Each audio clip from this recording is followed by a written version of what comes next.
he's indirectly also threatening that Greenland is, it's going to be a choice between NATO and Greenland. It is 8 minutes past 6. Our lead story this morning is, of course, what's going on in Greenland. Donald Trump has been speaking at Palm Beach in Florida. As so often, he is in front of a helicopter. He says America must take control of the Arctic island. We have to have it.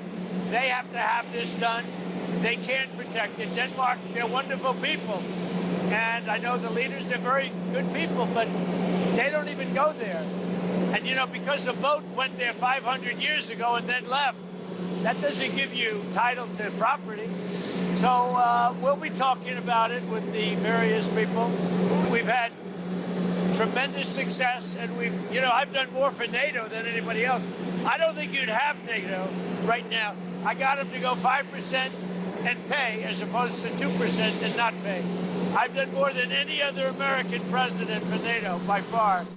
Sending boats somewhere 500 years ago is precisely the basis for the ownership of America. Yeah, it's a bit like who's going to tell him, isn't it? Yeah. Well, we're now just 12 days from those extra tariffs coming into force against the UK and other European countries. They could damage the British motor industry and make drugs more expensive. Torsten Jansen is a former US correspondent and diplomat in the US who now works in public affairs in Denmark, and he's written extensively about Greenland and joins us live from Copenhagen. Good morning. Good morning. In your view, is it realistic that Donald Trump could really use force to seize Greenland?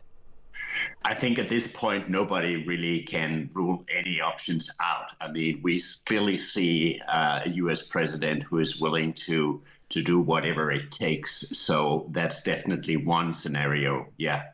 And what is public opinion around that? I mean, I can guess public opinion in Greenland, but how do people feel hearing that in Greenland and in Denmark?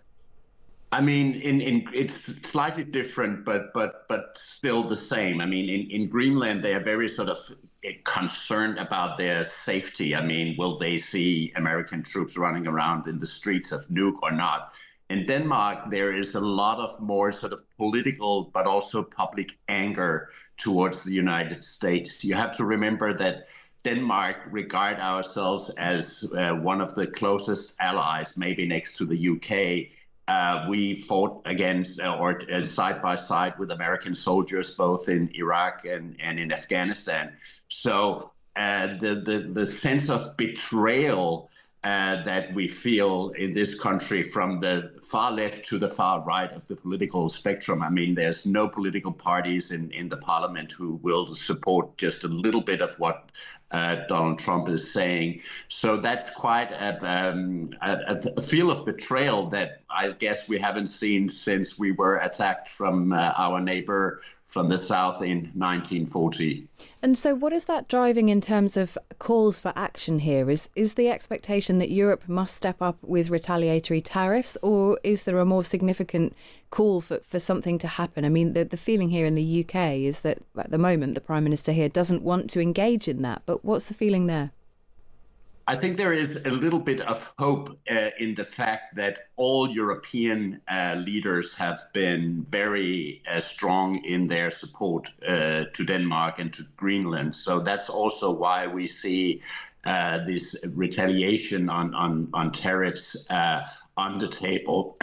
And I think that is a source of big relief for us. So we're not alone. I think that the scary scenario would be for Denmark and Greenland if there were a situation where Europe said, well, we have to choose between Ukraine and Greenland, and so we'll accept the US acquiring Greenland. That's not the scenario. The scenario is broad support from European leaders.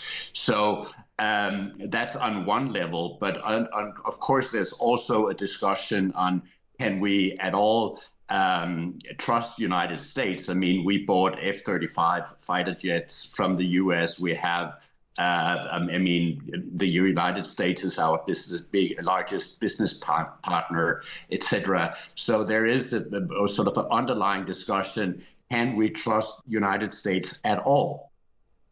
And I mean, is that what the perception is of what Donald Trump has said? Just that point you made there about the choice between Ukraine and Greenland. Is that what you think he's setting Europe up for? I mean, he definitely he hasn't said that so directly, but definitely he's playing with that fire, so to speak. I mean, he's saying that. I mean, he's indirectly also threatening that Greenland is it's going to be a choice between NATO and Greenland.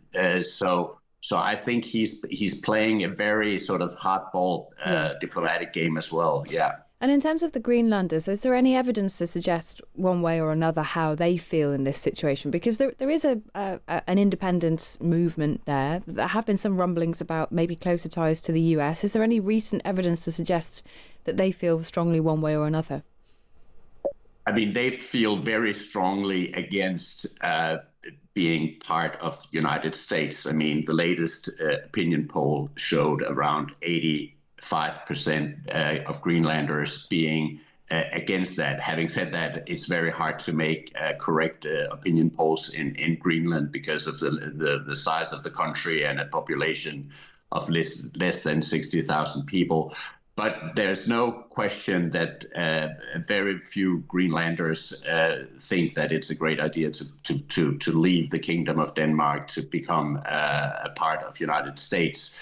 And you are absolutely correct. I mean, there has been over the years discussions back and forth about Greenlandic independence from Denmark, and that has been the sort of the long time goal.